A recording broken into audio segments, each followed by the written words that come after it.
Welcome to a place where hearts unwind, infinite threads that gently bind, love and compassion in every line. Together we rise through space and time.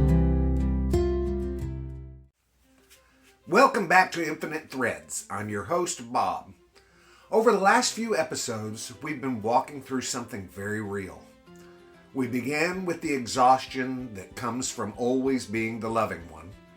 Then we moved into the power of the quiet no, the steady boundary that protects love from burnout. And in the last episode, we faced the reality that when you change, when you grow, when you stop shrinking, some people push back. Now we widen the lens, because it's not just individuals who resist softness. It's the culture itself. We live in a world that often rewards hardness, volume, certainty, or dominance.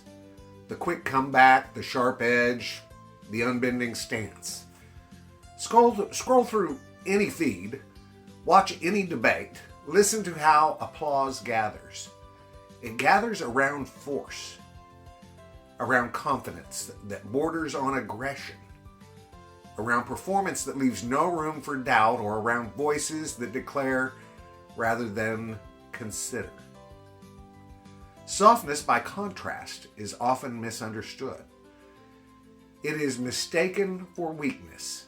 It is labeled naive. It is dismissed as impractical. And yet, softness is one of the strongest forces available to a human being.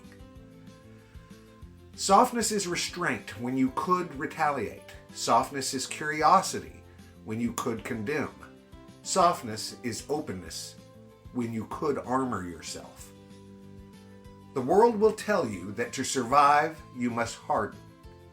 It will tell you that kindness makes you vulnerable, that empathy makes you exploitable, that patience makes you invisible.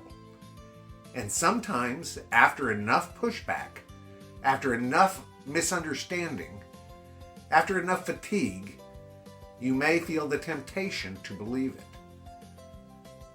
There is a moment many people reach where they say, fine, this is how the world operates. I'll operate the same way. It feels protective. It feels efficient. It feels like finally leveling the field. But of course, there's a but. And there is a cost. When you harden in order to survive, something inside you narrows. Your perception tightens. Your responses become sharper. You may gain control, but you lose spaciousness. You may gain authority, but you lose warmth. Hardness simplifies the world into categories, into sides, into enemies and allies. Softness allows complexity, and complexity is where understanding lives. Staying soft in a hard world does not mean refusing to see reality. It does not mean pretending harm doesn't exist, and it does not mean allowing injustice to flourish unchecked. It means choosing your posture carefully. It means refusing to let the world's aggression rewrite your character. There is a difference between strength and hardness. Hardness resists impact by becoming rigid. Strength absorbs impact without losing integrity. A tree that is completely rigid will snap in a storm. A tree that can bend survives. Softness bends without breaking. When you stay soft, you remain capable of connection. You remain capable of nuance. You remain capable of seeing the human being behind the behavior. That does not mean you excuse harm. It means you do not let harm define your inner architecture. The culture often confuses dominance with leadership. It confuses intimidation with power, and it confuses certainty with wisdom. But some of the strongest leaders in history were not loud. They were steady. They were patient. They were able to hold tension without exploding into it. Softness requires regulation. It requires awareness, and it requires discipline. Hardness is reactive. Softness is intentional. And intention is powerful, guys. You will not always be applauded for staying soft. In fact, you may be criticized for it. You may be told you're too gentle, too patient, too willing to see multiple sides. But here is something worth remembering. When you choose softness, you are not choosing passivity. You are choosing depth.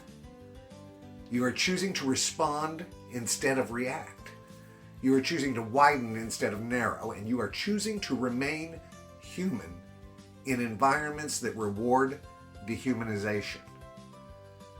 That is not weakness. That is courage.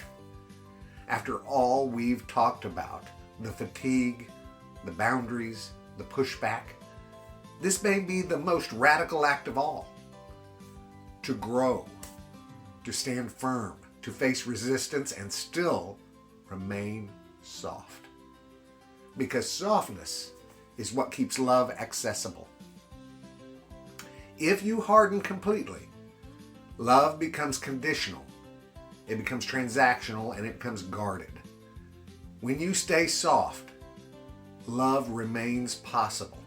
And in a world that often celebrates hardness, the quiet persistence of softness may be one of the most transformative forces available to us.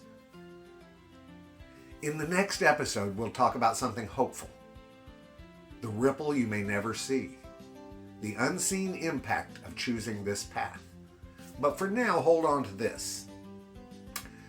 You do not have to mirror the world's hardness to survive it. You can be steady without being rigid, and you can be strong without being sharp.